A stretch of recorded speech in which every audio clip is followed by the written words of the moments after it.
जब जब इस धरती पर पाप असहनीय हो जाता है, तब तब देवी देवता के अवतार के रूप में कोई महाशक्ति इस धरती पर अवतार लेकर उस पाप का नाश करती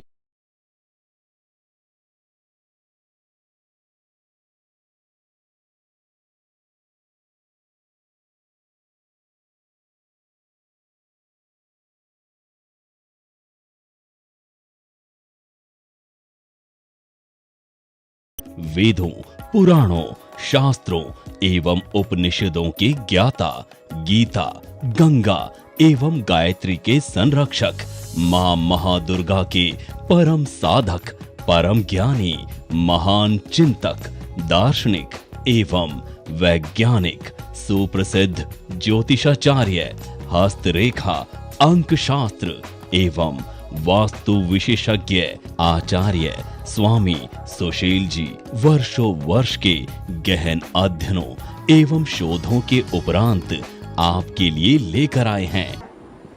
जय मां कामाख्या, आपका बहुत बहुत स्वागत है कामाख्या धाम में। मेष राशि जनवरी माह सन 2023 कैसा रहेगा आइए जानते हैं, लेकिन उससे पहले एक नजर डालेंगे मुख्य त्योहारों पर और उन तिथियों पर भी नजर डालेंगे जिन तिथियों को उनको कार्य नहीं करना चाहिए।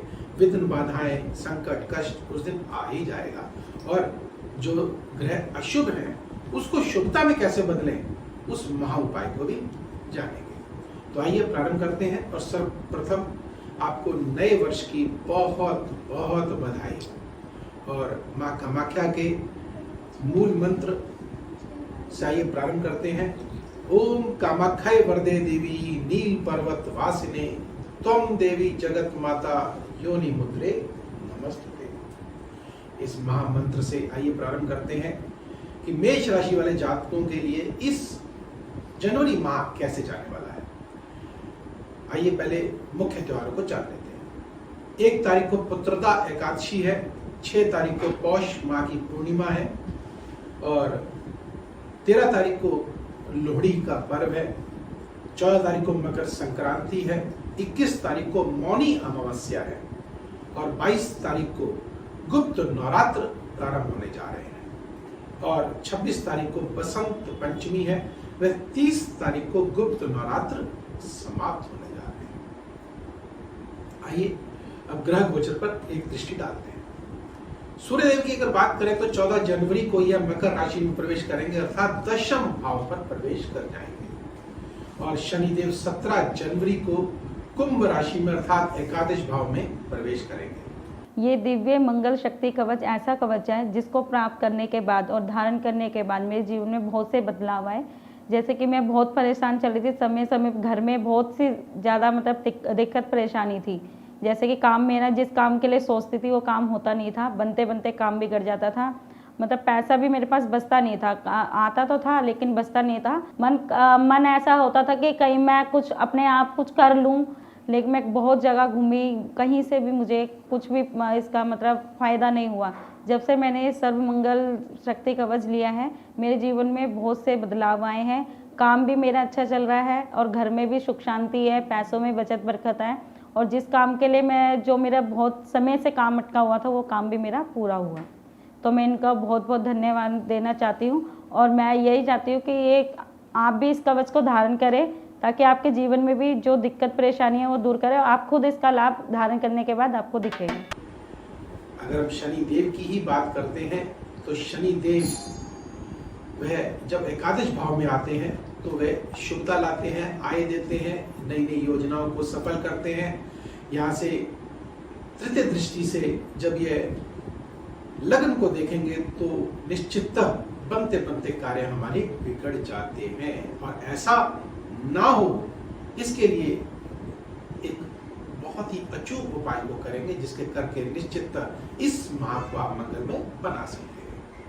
आइए अब प्रारंभ करते हैं और जानते हैं कि मेष राशि के जो लग्न के स्वामी है वह कहाँ बैठे हैं। वह द्वितीय भाव पर बैठे हैं अर्थात आप ज्ञान से, विवेक से, बुद्धि से, साहस से, हिम्मत से धन की प्राप्ति अवश्य करेंगे।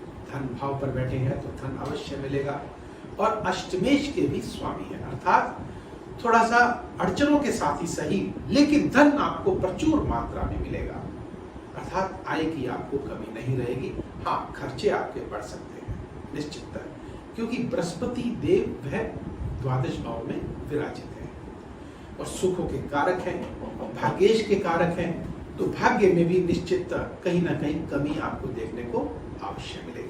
लेकिन यहां से जब बृहस्पति देव पंचम दृष्टि से चतुर्थ भाव को देखेंगे तो मन को प्रफुल्लित अवश्य करेंगे। सप्तम दृष्टि से जब छठे भाव को देखेंगे तो शत्रुओं को अवश्य परास्त करेंगे और साथ में यह रोग का भी भाव है, रोग को भी यह न्यून अवश्य कर देंगे। और यहीं से ही जब नवम दृष्टि से या अष्टम भाव को देखेंगे तो पीड़ादायक जो ग्रह है उनको भी शांत अवश्य करेंगे। निश्चित लाभ ही लाभ आपको इस माह देखने को मिल रहा है। आइए अब थोड़ा सा और जानकारी लेते हैं कि 3 तारीख और 4 तारीख को चंद्रदेव वह द्वितीय भाव पर विराजित होंगे, तब क्या होगा। निश्चित धन का भाव है और चतुर्थेश जब धन भाव में आएंगे तो जब भी गोचरवश जब चंद्रमा यहाँ पर आते हैं तो वह न्यूनता लाते हैं, अर्थात धन की कमी, आय की कमी अवश्य होगी। आगे बढ़ते हैं और 5 और 6 तारीख को जब यही चंद्रदेव तृतीय भाव पर प्रवेश करेंगे तो क्या करेंगे, हमारे पराक्रम को बढ़ाएंगे, धन को बढ़ाएंगे और हमारे भाग्य को बढ़ाएंगे। आइए आगे बढ़ते हैं और जानते हैं कि 8 और 9 तारीख को जब ये चतुर्थ भाव पर पहुंचेंगे तो निश्चित ध्यान रखिएगा, स्वास्थ्य के प्रति विशेषतः पेट संबंधी विकार हमको हो सकते हैं, तो विशेष ध्यान देने की आवश्यकता है। और ऐसा कौन सा उपाय करेंगे आगे जानेंगे। आगे बढ़ते हैं और जानते हैं 10 और 11 तारीख निश्चित पंचम भाव पर चंद्रदेव बैठेंगे, चतुर्थेश पंचम भाव पर बैठेंगे, मन को प्रफुल्लित करेंगे, कार्य आपके बनते बनते जो है और बन ही जाएंगे, निश्चित बनेंगे। आइए अब आगे बढ़ते हैं और जानते हैं कि 12 तारीख को यही चंद्रदेव जब छठे भाव में बैठेंगे तो रोग आपके बढ़ेंगे, शत्रु आपके बढ़ेंगे, ऋण आपका बढ़ेगा। हो सकता है कि कोई ऋण लेने वाला आपके समक्ष आके खड़ा भी हो जाए और आपको परेशान करे, ऐसा ना हो, इसके लिए भी आगे बढ़ते हैं, बता देंगे कि क्या उपाय आपको करना चाहिए। आइए आगे बढ़ते हैं और जानते हैं 15 और 16 तारीख को यही चंद्रदेव जब सप्तम भाव पर विराजित होंगे वह केतु देव के पास पहुंचेंगे, अर्थात ग्रह दोष भी लगाते हैं और यह पारिवारिक भाव भी है और पार्टनरशिप का भाव भी है। जब हम पार्टनरशिप के भाव की बात करते हैं तो विवाह संबंधी जो कार्य हैं वे बनते बनते बिगड़ सकते हैं, क्योंकि केतुदेव साथ में बैठे हैं। अगर यहाँ पर केतुदेव नहीं बैठे होते तो निश्चित है आपकी आय भी बढ़ती और ये मांगलिक कार्य भी अवश्य पूर्ण होता। अब आगे बढ़ते हैं और जानते हैं कि 17 और 18 तारीख को यही चंद्रदेव जब अष्टम भाव पर पहुंचेंगे तो रोग बढ़ सकते हैं, शत्रु बढ़ सकते हैं, पीड़ा हमारी बढ़ सकती है, मानसिक तनाव हमको हो सकता है। अब आगे बढ़ते हैं 19 और 20 तारीख को यही सूर्य बुध देव के साथ जब ये गुजरेंगे तो थोड़ा भय के साथ आपका भाग्य उदय करेंगे और जो जातक विदेश जाना चाहते हैं उनको निश्चित पंख अवश्य लगेंगे।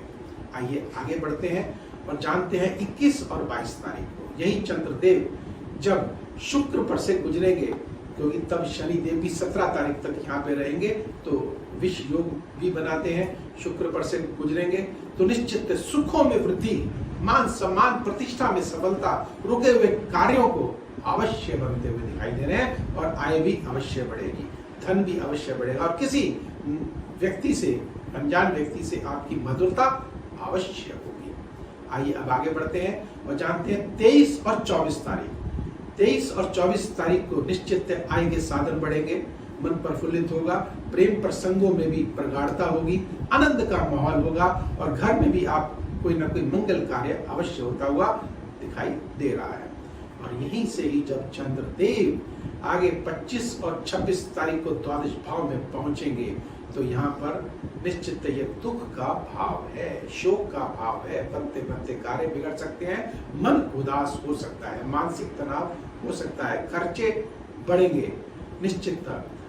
और ये इस महीने का आपको मैंने जो चंद्रमा की स्थिति है उसके आधार पर आपको मैंने ये बताया है, लेकिन आप अपनी जन्म कुंडलियों का भी अवलोकन करा करके ये जान सकते हैं कि वास्तव में हमारे साथ क्या होने जा रहा है। लेकिन आइए इसी के आधार पर आपको बताते हैं कि हमको किन तिथियों में क्या करना चाहिए। तो आप जान चुके हैं, लेकिन संक्षेप में आपको मैं बता देता हूं। 8, 9, 17, 18, 25 और 26 तारीख विशेषतः आप सावधान रहने की आवश्यकता है। अगर इन तिथियों में कार्य करते भी हैं तो ये जो अशुभता है ये शुभता में कैसे बदले, जानते हैं कि उस महा उपाय को जिसको करके निश्चितता इस माह को आप मंगलमय बना सकते हैं। वह क्या है? सर्वप्रथम आप 6 मुखी रुद्राक्ष काम्या सिंदूर के साथ उसे लपेट करके सफेद कागज में लपेट करके सिर के तकिए के नीचे रात को रखें। लेकिन कब? बुधवार के दिन। और उसको बृहस्पतिवार के दिन अपने ऊपर से 7 बार घुमा करके और जलाशय में प्रवाहित कर डालिएगा। लेकिन ध्यान रखिएगा कि सूर्योदय होने से पूर्व ही आपको कार्य करना है। आप इसको करिए, निश्चित इस माह को आप मंगलमय और चमत्कारिक अवश्य बना सकते हैं। अगर आपको ये वीडियो पसंद आया हो, लाइक करें, सब्सक्राइब करें और बेल बटन को अवश्य दबाएं, जिससे अगला वीडियो आपके पास सबसे पहले पहुंचे और आप लाभान्वित हो सके। तो अब मुझे दीजिए आज्ञा। जय माता।